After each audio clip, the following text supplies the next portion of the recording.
this shit happens, that Right. like you get ghosted by brands, that you get late payments, like this stuff happens to Right. creators. Like it just does.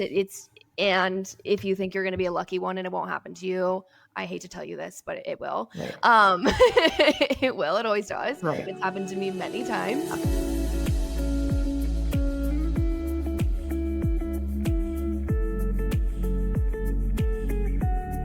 Hello, welcome back to the Pay to Travel podcast. I am your host, Maddie Garrett, and I am here with Grace from DuPay today. And I'm so excited about this interview because I love talking to people who just know their shit about a topic and just can like really tell us the nitty gritty about stuff. And today we're going to talk all about invoices, how to get paid by brands, how to not get screwed over by brands, how to deal with late payments, all of like the things that when you get into UGC, you don't realize you're going to have to deal with as a creator.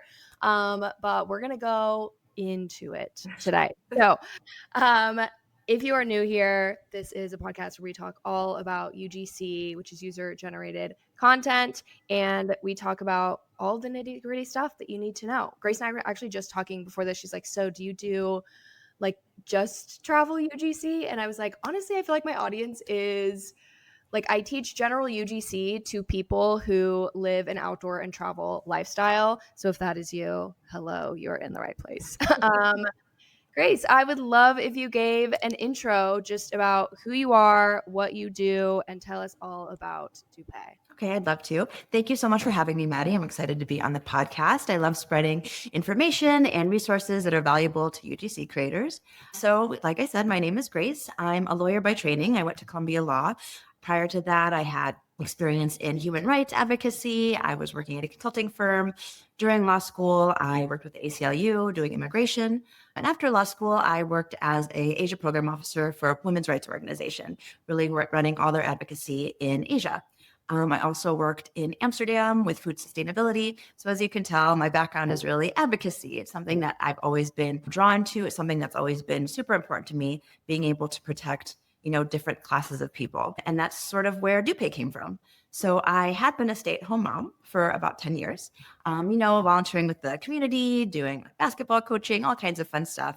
But during COVID, I realized that I wanted to get back into the workforce and do something that was meaningful for me, and that would bridge my interest and my strengths. So after learning about, the boom of the freelance industry, the freelance market, remote workers during COVID, I saw that there were challenges that they were dealing with.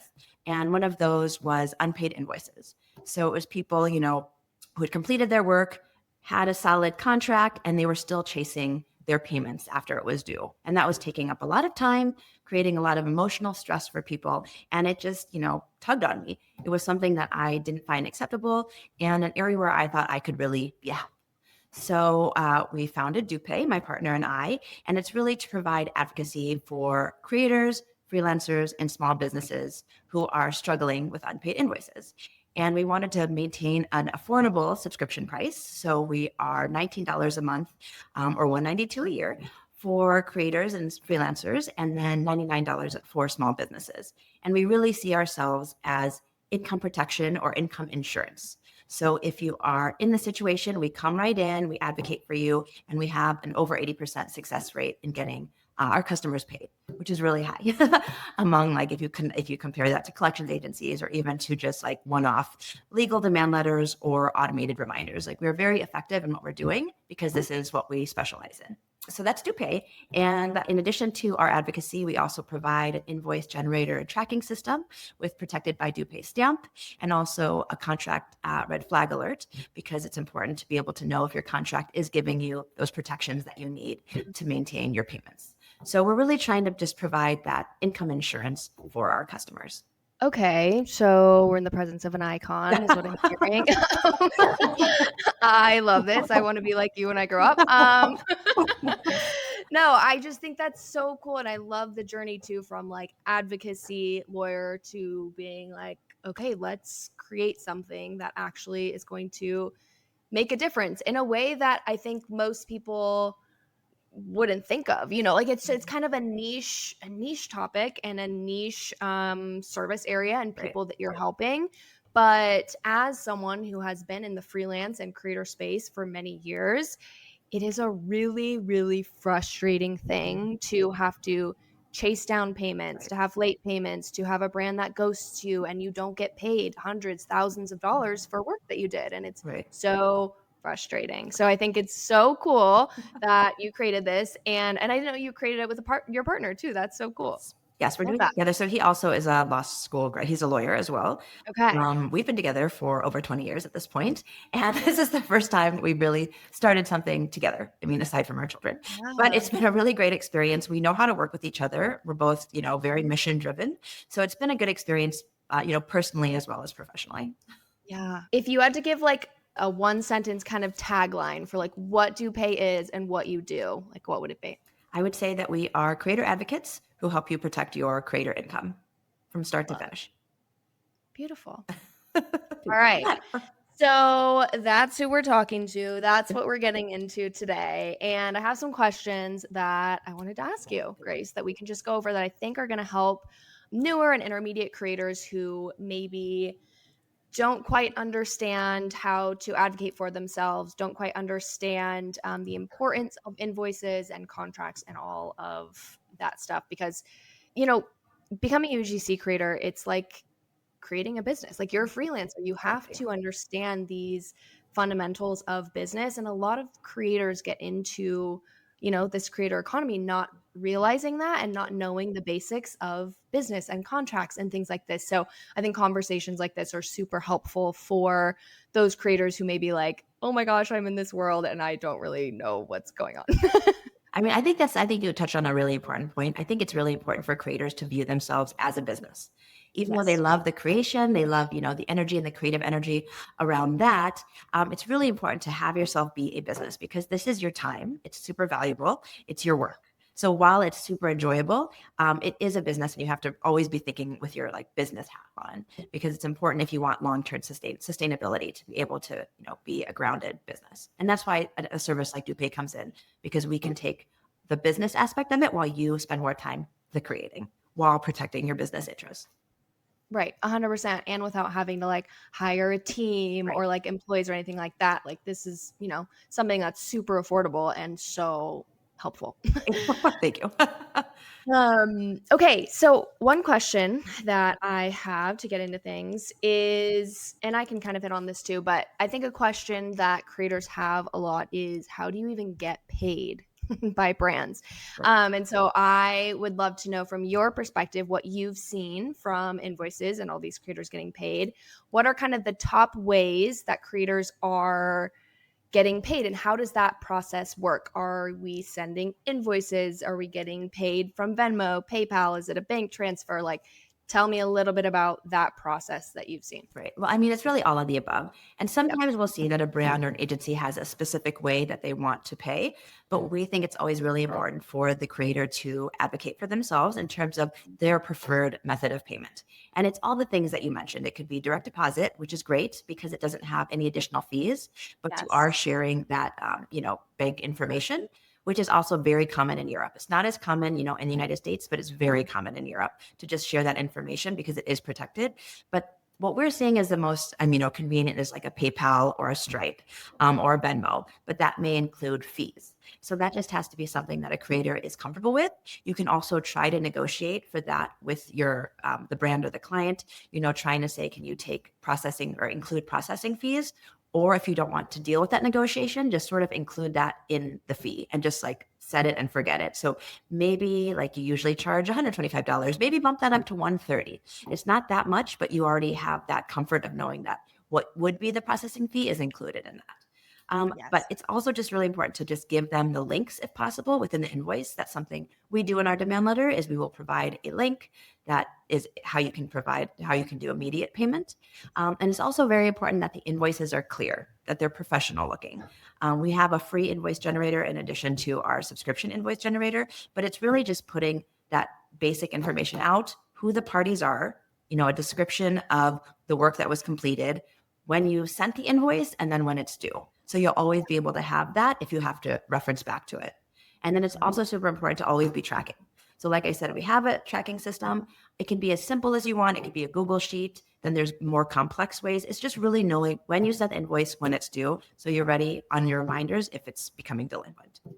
Yes, 100%. So I typically ask for direct deposit from Right. brands. That's how I ask for my payment. Right. I send my bank information on my invoice, but I also offer an option for PayPal. Mhm. And yeah, I kind of like bake in a processing fee Right. if they're going Exactly. to pay via PayPal. Mhm. Because if you're doing like a $1,500 deal, that's going to be a Right. decent chunk of like a processing fee. And I'm like, I don't want to pay that. That's not my Right. fault. Right. So I try to, when I can, advocate for direct deposit. Mhm. And if the brand can't do that, then we'll go the PayPal route. Right. But I totally agree with you where you know, try to tell creators that you can have the power in your hands. Like you can advocate for yourself and Right. tell the brands how you want to be paid instead of asking them how Right. they're going to pay you. Right. And because you're a business, you're coming to them, you are offering them your services. Like this is part of the job is being able to be the authority in the conversation, Mhm. lead that interaction and tell them how you want to be paid. And of course, sometimes that conversation is going to lead to negotiation and I see, especially with like bigger corporate companies, they have like set in stone ways of doing things. Right. And so sometimes you got to bend to that, and that's okay. But yes, I definitely try to come to the conversation with like, this is how my payment works. Here's my invoice. This is how we do it. And I mean, at the end of the day, you're just needing to get paid. So you just Yeah. have to make it as easy as possible to get paid. I mean, Yeah. also something that we've seen for a customer actually was there was a brand in Europe and she is Canadian. And you just couldn't send payments through the method that they were trying to from Europe to Canada. And they were Yeah. sort of like hands up, like, oh, we're doing the best that we can. Sorry, you can't get paid. And she brought us in and we were saying that's not good enough. She needs to get paid. So a brand Yeah. can't just say, we've tried, sorry. They have to actually Yeah. pay you. So it's really important to make sure that the way that they are trying to pay you is acceptable in your country. Yeah. Especially 100%. if you're doing travel creation and you're like, Yeah. going to different places around the world, you have to actually get paid. Mm-hmm. So it's best to figure that out beforehand. She didn't know that beforehand. I don't know how you could really, you just assume that it would work. So she didn't know about it beforehand. And while they were saying they were helping, they weren't really. So it's No, they in that weren't. situation, you have to have like a third party advocate come in and make sure that they know your interests are protected.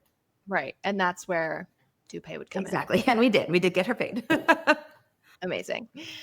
So how do creators create an invoice and what should they include on their invoices? Right. Well, invoices should be professional looking. We've seen Yes. some very beautiful ones that are like created on Canva. They look like works of art, but nobody's hanging up your invoice. It is not actually a piece of art. So you have to make it as clear as possible.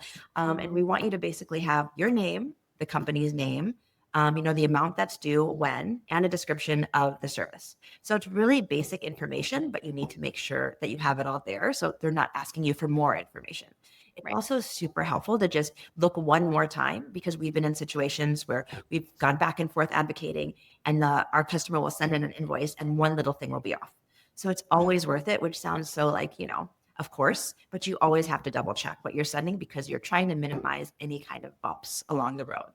And as I said, you should really just be tracking every single payment in a way that makes the most sense to you, but that's organized so that you always know the due dates and when you need to start sending reminders.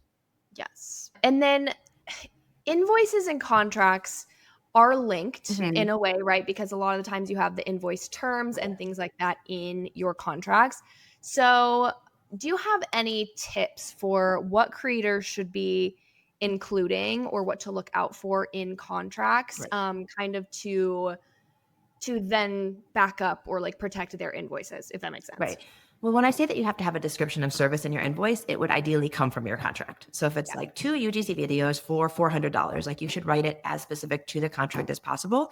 Also, we're seeing, there's a lot of verbal agreements. So agreements that are created through just DMs or through emails. So even in that situation, like wherever it says your clear description, you should be including that back into your invoice. And just like a note, like even though it's a DM or an email, that does create a verbal agreement. So that is still a contract. So you're just trying to cut and paste essentially from your contract to the invoice. But other terms that we think are important for creators to include, first, if possible, always get a deposit. And that's really a point of negotiation. Not everybody will agree to it. We usually do see contracts coming in from the brands. Like it would almost be like maybe 80% from brands or agencies, 20% from the creators themselves. So the brand might not always be including these terms. But a deposit is important before you start work. I think the termination fee is also important. I was actually dealing with that today for a creator, a company that had said that they were gonna, there was a collaboration, there was a written agreement, they never sent the product, and she had already spent time, doing some work, doing some research, like following the brief or like, just watching the brief. And there'll probably be some back and forth there because they don't want to pay her for anything now. But there was a termination fee that said she'll be paid for work that's been completed, up to termination. So termination is super important. That's something I really value. So deposit, termination, I think there should be a clear description of the work. Exactly what we said. Like if it's 2 videos for $400, you need to put that very clearly and what needs to be completed to release payment. So that's talking about revisions or reshoots. So it should be very clear. We see this a lot, like how many revisions are included and what does a revision include? Also, at what point does it reach reshoot level and what would be the cost for that? So these are just important things. Like you are just trying to protect yourself, but they're also protecting themselves so that everybody knows what you're adhering to. Yes. Oh, also, I know this seems like very, but you should really have the name, your name, and the name of the business and your contact with all contact information, which always makes it easier to get back. We've seen situations where it's just like an X as a signature with literally no contact data.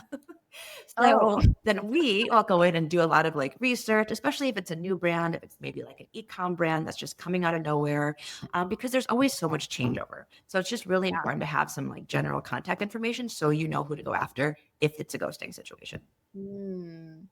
Okay. And then in terms of, I'm curious what you see, if there's a common, I guess, like if there's a typical answer to this or if it varies across kind of creators and brands. But for the deposit, kind of what is a typical amount that you see for a deposit? Is it a percentage of work? Is it a flat fee?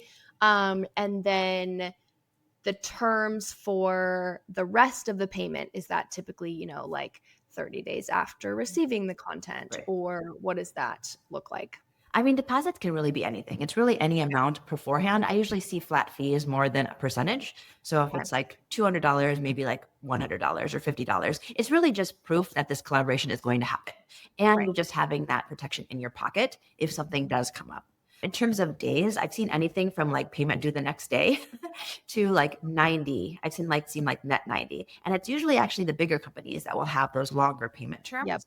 And it's because they have such a long queue of invoices that are coming in. And we've dealt in those situations as well. So while you think you're going to be more safe with a big company, what we see is there's a lot of bottlenecks and admin delays in those situations. So you have to really be tracking when your payments are due because they won't necessarily be doing it for you. We just think in general, having deposit is key, if possible. Also, people ask me about late fees. And with late fees, we see that less frequently in contracts, but when they are included, it's something that has to be reasonable. So maybe like 1% every 2 weeks. We've seen some where creators will say like 10% every day. Like nobody's going to. Oh my gosh. That's not enforceable. It has to be like a reasonable fee. And then late fees can also be a point of negotiation. Like we've dealt with situations where a company is completely ghosted. They've accumulated all these late fees. And then we can use that as negotiation. Like just pay the fee and we can drop the late fee. So it's just good to have those things included to protect yourself. I guess one question before we kind of stop talking about invoices and contracts. Are there any other big overall things you think creators need to know or tips that you want to give for creators who are just getting into the industry and learning about like industries and payments and all of this world? I just think communication is very key. This is something we were talking about earlier, that you are a business. So I think you should always be communicating professionally. So we've had situations where we've had to come in and we always review all of our clients' emails when we're drafting the demand letter. We've seen situations where our customers have been a little bit hostile or a little bit like aggressive in their emails or threatening. And that's just something you don't want to do. Even if it's a frustrating situation, I always say like take an emotional lap and come back and email again, because you always want to have clean hands when you're going after a late payment. And even if you're super angry inside or something's like, because it is very emotional, it's something personal. This is your money, this is your time. You still need to maintain your professionalism. And if you can't do it, it's really good to hand it off to us because we always maintain our professionalism. So I think that's just something important because as we were saying, like, being a creator involves so much creativity and energy and like great thing. But at the end of the day, you are a business and you have to be presenting yourself as a business. If you want to become a UGC creator and get paid to travel, then my UGC Accelerator is for you. Fast track your UGC career with over 40 video trainings, live weekly Q&A calls, and direct access to me as your UGC coach. You'll get personalized feedback, accountability, and a proven 3-month roadmap to start getting paid UGC deals. Plus, an active community of over 100 other creators also on their UGC journeys. Some students have earned over $2,000 in UGC deals within weeks. And I have students like Lene, who quit her nannying job just 4 months after starting the program because of UGC. Or Katie, who's made over $12,000 in her first few months of pitching. Plus, there's a no-brainer guarantee. If you don't make back your investment in the program, I'll give you a full refund. So if you're ready to take UGC seriously, click the link in the description to learn more. All right, let's get back to the episode. Okay, I would love to know a story or two about how DuPay has helped creators. So like, do you have any stories that come top of mind that you're like, oh my God, I worked with this creator and she had this crazy brand that ghosted her and we like got them to pay her. Right. I would just love to hear like some stories because I just feel like there's probably so many. There are. We've helped quite a few creators. So I did mention at the beginning, but we've collected over $360,000 for creators. Amazing. With invoices ranging from $70 to $100,000. So I really started this for the smaller invoices. That's where I'd read articles and like saw the emotion and the frustration of not getting paid of small invoices because they are important to everybody. And I think that's what's important to an advocate. It's like protecting everybody. Even if it's only $70, that's $70 to somebody. So I love those stories where we're able to come in and help the $70 invoice and, you know, like get somebody paid on something that maybe the brand was brushing off. But I was like thinking about this before I came on. And there was one guy who I just loved. He is a British creator, like super nice, like so thoughtful, just like feels like a nice British guy. Oh. But he had turned around content in 24 hours for this brand because, you know, there's always urgency from these brands. Like, I need this immediately. Like my time is more important than yours. And then people will react to that because they've created this sense of urgency. So he turned it around in 24 hours.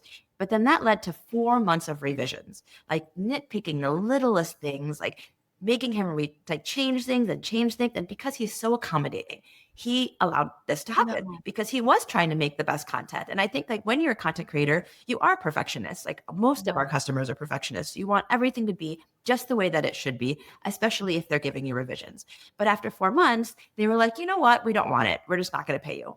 So we had now been so much time for 4 months trying to make this the best video it could be. And they just dismissed it. And that's just something that's not acceptable because me as a business person, as an entrepreneur, as a mom, time is so valuable. And I do not accept people wasting other people's times. It's just not acceptable. It's not respectful. So we went in and we did advocate. We went back and forth explaining why this content was admissible, why this is how he did everything that they were supposed to do. Or that he was supposed to do, and they needed to accept it, period. And whether they wanted it or not, they needed to pay for his work, and they did. And he was just so grateful. And just, it's so nice when we get somebody paid, when they've really given up, when they've been on this emotional roller coaster, and they feel like nobody's on their side. So that's something that we really do is we just let you know that it's not okay to be gaslit. It's not okay to be disrespected. You don't deserve that. Nobody deserves that. I mean, to me, honestly, everybody is equal and everybody's time is equal. And I really love being able to be that support and my team being that support for people so they know they're not alone. Because being a content creator could be super lonely. You're spending a lot of time at home. You're spending a lot of time by yourself, creating, thinking, editing. And when you feel like nobody's on your side, it's really sad. And I just don't want people to feel that way. But another story is that we were working with this other creator. She was an affiliate for, I don't know if I'm being generous by saying a B-list celebrity, but let's say B-list celebrity. And it was like a jewelry brand. Like I knew it. People knew about it. And they just literally claimed she wasn't part of the affiliate program, even though there was documentation and past payments showing that she was in the affiliate program. So we were just like, we'll say she's not part of it. So we're not going to pay her. And we had to go back and forth with the lower level who was saying that she was not actually in the affiliate program. And we ended up escalating it to the CMO, so the chief marketing officer. And at first she said the same thing. Oh, she's not part of this affiliate program. We don't have to pay her anything. And we just showed the documentation, which is why it's so important to keep all your communications. And then it was a 180 and she was like, oh yeah, we'll pay then. But they should have paid the entire time, but it was really jumping through these hurdles and escalating that got her paid. Mm. Still won't buy from that brand, but No. at least she got paid. So it's really those situations like where somebody's getting gaslit and then we're just like, but I mean, my very favorite is when we send a demand letter and like, it's been times where it's within minutes after they've been ghosting somebody for months that we get them paid. And they're just so happy and relieved. It just, I love seeing the relief and just having that that stress taken off of our customers' shoulders. That makes me so happy because we really want to be able to provide that to them. No, and I've seen that for so many Yeah. creators too, where the second you send anything of like legal action, they're like, "We'll pay you." Right. Yes. They're like, "Oh my god, like, sorry, like, here's your money." And Right. it's like, "Oh my god, like, just have some integrity." Right, Like, for real. exactly. But Crazy. I mean, the thing for me is like, Um, I could be doing this as a lawyer, like a straight up lawyer, and be yeah, charging a lot more for this. But I just feel like everybody deserves this protection yeah, because it can be sometimes that one letter, that's all it takes. But other times, and we see this a lot, it's the advocacy, the back and forth. So not right. just an automated reminder or not just one single letter. That's not going to get you paid all the time. It's having an advocate who is a human and real and has this experience to go back and forth and prove why something needs to be paid or why this is not acceptable. So we really love being able to provide that. I love that. Can you explain what a demand letter is? Okay. A demand letter is like, give me my money. But we do it in a very professional way, right? So because we have a legal background, they are legal sounding, but it's really about just leaving all emotions out of it, just explaining what was completed, what was the content, what were the terms of payment, why it's past due, and like sending a link. That's going to make it the easiest way for them to pay you. And I think just bringing in a third party really escalates it, really escalates the importance of it and the solidity behind you that there's an advocate there. So that's super important. I know that people do demand letters on like ChatGPT, but you have to know how to phrase it. And we've just really refined our process so that there's not, a lot of extra fluff there. It's really just explaining the terms and explaining why you need to get paid. But you have to just like leave emotion out of it, which can be hard to do. Yeah.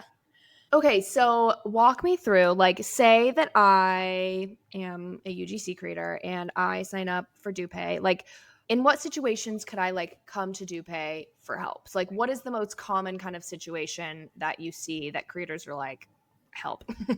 I mean, honestly, it's so interesting. I've done posts about this before, but unpaid invoices really encompass any situation that you're not getting paid. So one that I touched on was affiliate fees. That's something that if you're not getting paid for that, a lot of ghosting is what we've seen, or just very long, not even long. Like if it's been a week or 2 weeks and you're not getting a response, that's enough time. Like they've sort of shown you who they are.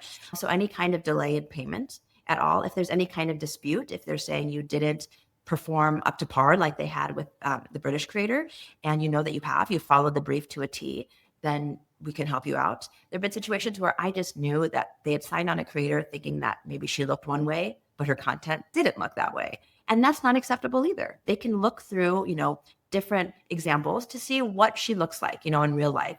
That's not acceptable.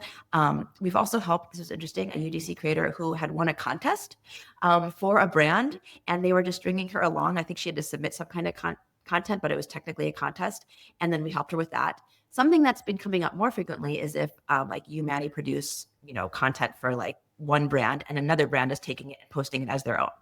So that is happening where we will send a takedown request and then also send an invoice to get people paid. That's a situation like, again, we were talking about payment terms that don't work between countries. So really anything when you are not getting paid for work that you've completed. What if, let's say, and this is something I feel like I run into a lot as a creator, if we have like usage terms. So let's say I notice that a brand is running an ad past the usage rights terms that they have. So let's say they had 90 days of usage rights. It's been over 90 days. They're still running my ad. Right. What do I do? I mean, that's something that we've helped with as well. So we've definitely helped creators with usage rights. That's something that is coming up more frequently, that along with like the brand stealing or the content stealing. Those two are things that are coming up more. Those aren't necessarily even things that I had anticipated, but I know I'm very accessible on social media, so people can reach out to me and say, is this a situation where you can help? And usually it is, honestly, because it's any time that, yes, if they're using your content without your permission, or they're ghosting on it, or just not paying an invoice, all those situations would fall underneath that. So interesting. And can you remind me the cost of DuPay for creators? So DuPay is $19 a month for creators. We've actually recently added an annual subscription as well, which is $192 annually. So we really are just trying to keep it at that affordable price point so people can have that year-round protection. Yeah. Yeah, what I love about that too is like when you think about that 192 a year, Mhm. like even if you have one like Right. missed payment, late payment, or whatever, like the average UGC video is around like $200. Right. Exactly. So it's like literally it's kind of a no-brainer where it's like, okay, it's sort of inevitable that this shit happens, that Right. like you get ghosted by brands, that you get late payments. Like this stuff happens to Right. creators. Like it just does. And if you think you're going to be a lucky one and it won't happen to you, I hate to tell you this, but it will. Right. It will. It always does. Right. It's happened to me many times Yeah. over the past few years. And just the assurance of being like, okay, like I have this $500 contract that I haven't been paid for 3 months. And great, like I have this resource Right. where they're going to help me like communicate with this brand, track them down, Mhm. etc. It's so nice to have those kind of peace of mind Right. things when you are, I'll use the term business owner, but like, business owner, creator, having those reassurances and like you said, kind of like an insurance on the work that you're doing can like help you breathe a little bit. And I think the legal side of things can be very overwhelming for creators, and negotiating with brands can be very overwhelming. Creators are, I've found, often people pleasers, and they want to give, and they want to not offend the brand, and they want to keep the relationship, and they don't want to be pushy or whatever. Mhm. And so I think it's difficult for a lot of creators to advocate for themselves and stand up for themselves. So a resource like this is really awesome for them to just be like, I'm stressed. Can you help? I mean, I think you hit it when you said peace of mind. Somebody actually wrote about that today. So a woman had subscribed yesterday for our annual plan, and she said, I just wanted that peace of mind for my business. And it's totally true. Like just to know that you have somebody in your pocket to come help if something like that happens. What we see a lot also is somebody will reach out and say, oh, they're a week late. I'm going to give them another week. And that becomes another week, and it becomes another month. And the brand hasn't been thinking about how they haven't paid you yet. But, the creator is sort of consumed by this. Like, is it going to come? Should I send another reminder? And you don't have to take that all on yourself. Like with a DuPay subscription, you know that we are here to help you, and you don't have to keep waiting it out. Because if they haven't paid you once, they're probably not going to pay you again. And it's Mhm. not, but even like when we come in, it's not burning the bridge. It's just getting you paid for the work that you've completed. It's completely, rational. We are a business expense because you're protecting your business. So that's what you're trying to do at the end of the day. 100% agreed. Amazing. Is there anything else that I missed that you wanted to talk about? Any stories you wanted to bring up? Any kind of like tips or information that we didn't go over that you wanted to share? I mean, I'm always, like I said, accessible on X, on TikTok, on Instagram, LinkedIn. It's at DoPayMe. I'm more than happy to answer any questions that you have, Mm. or if you have like a payment that is late, you're not quite sure what to do, please feel free to reach out to me. I'm really happy to be a resource to the UGC community. As I was telling you, before I started DuPay, I didn't actually know what UGC was. And Yeah. I was blanketed saying, we help freelancers with unpaid invoices, but it was really UGC creators who came to us.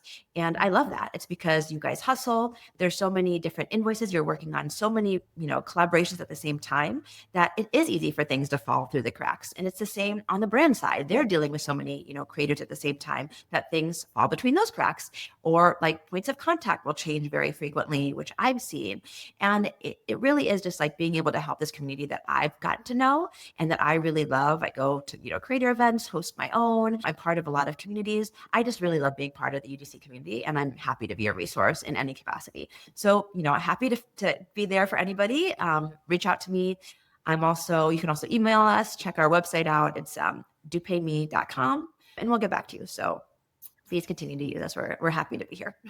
Yay, beautiful. And I will link your website, your socials in the show notes as well. So if you're listening to this and want to just click on those, you can scroll down and you'll find those. But Grace, thank you so much for being on the podcast. I know that so many creators are going to find this helpful because this world is very confusing to navigate.